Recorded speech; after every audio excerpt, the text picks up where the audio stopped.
ఇక గత ప్రభుత్వం రాష్ట్రాన్ని అప్పుల ఊబిలోకి దించినప్పటికీ ముఖ్యమంత్రి చంద్రబాబు నేతృత్వంలోని ప్రస్తుతం అధికారంలో ఉన్న కూటమి ప్రభుత్వం రాష్ట్రంలో అనేక సంక్షేమ కార్యక్రమాలను అమలు చేస్తోందన్నారు మంత్రి నారాయణ. ఎన్నికల వేళ ఇచ్చిన మాటకు కట్టుబడి కూటమి ప్రభుత్వం 4,000 రూపాయల పింఛన్ను అందిస్తోందన్నారు. నెల్లూరు నగరంలో పెన్షన్ల పంపిణీ కార్యక్రమంలో పాల్గొని లబ్ధిదారులకు నగదు అందించారు. కూటమి ప్రభుత్వం అభివృద్ధి, సంక్షేమం రెండు కళ్లుగా పాలన సాగిస్తోందన్నారు మంత్రి నారాయణ. ప్రతి నెల 1వ తేదీ ఈ రాష్ట్రంలో పేదలు నిరుపేదలు ఎవరైతే ఉన్నారో వాళ్ళందరూ పెద్ద పండుగ చేసుకుంటుంటారు. ఎందుకంటే తెల్లవారి 6 గంటల నుంచే అటు అధికారులు, ప్రజాప్రతినిధులు ఇంటింటికి పోయి పెన్షన్స్ ఇస్తున్నారు. 4,000 రూపాయలు, 6,000, 15,000, 10,000. గత ప్రభుత్వం అనేక ఇబ్బందులు పెట్టినా, ఆర్థికంగా అనేక ఇబ్బందులు చేసేసిపోయినా, 10 లక్షల కోట్లు అప్పు చేసిపోయినా గౌరవనీయ ముఖ్యమంత్రి గారు ఎలక్షన్స్కి ముందు ఏదైతే మాట ఇచ్చారో ఆ మాట ప్రకారం మాట తప్పకుండా 3,000 పెన్షన్ 4,000 చేశారు. అంతేకాదు ప్రభుత్వం వస్తే ఈ 3 నెలల యొక్క అరియర్స్ కూడా ఇస్తానని చెప్పి మొదటి నెలలో 7,000 రూపాయలు ఇచ్చారు. 4,000 ప్లస్ 3,000 కలిసి 7,000. ఎవరు ఎక్స్పెక్ట్ చేయలేదు 7,000 ఇస్తారని, కానీ 7,000 ఇచ్చారు. అదేవిధంగా వికలాంగులకు 6,000 చేశారు. అదేవిధంగా క్రానిక్ డిసీజ్తో ఉన్న వాళ్ళకి ఎవరికి 10,000 ఇచ్చారు. అదేవిధంగా బెడ్ మీద ఉండి ఒక అటెండర్ సపోర్ట్ కావాలి, పైకి లేరారంటే 15,000. ఇవన్నీ డబ్బులుండి కాదు, డబ్బులు లేవు, ఖజానా ఖాళీ చేసిపోయారు, అప్పులు కట్టాలా. అయినా మాట ఇచ్చాము, ఎన్డీఏ కూటమి మాట ఇచ్చింది, మాట తప్పకూడదని పెన్షన్స్ ఇస్తున్నారు.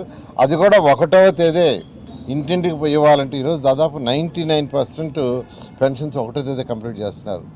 ఎవరైనా వాళ్ళ ఇళ్లలో లేకుండా ఏదో ఊరికి పోయిండో హాస్పిటల్లో జరిగింది తప్ప మిగతా వాళ్ళందరికీ 1వ తేదీ. ఈ నేపథ్యంలో నేను కూడా శాసనసభ్యుడిగా ఈరోజు 5వ డివిజన్లో పెన్షన్స్ ఇవ్వడం జరిగింది. నెల్లూరు సిటీలో ఉన్న 28 డివిజన్లో ఇదొక డివిజన్. ఈ డివిజన్లో ఎక్కువ మంది పేదలు నిరుపేదలు ఉన్నారు. ఇది ఎక్కువగా సర్రేపల్లి కాలువ కట్ట పక్కనే ఉండేది.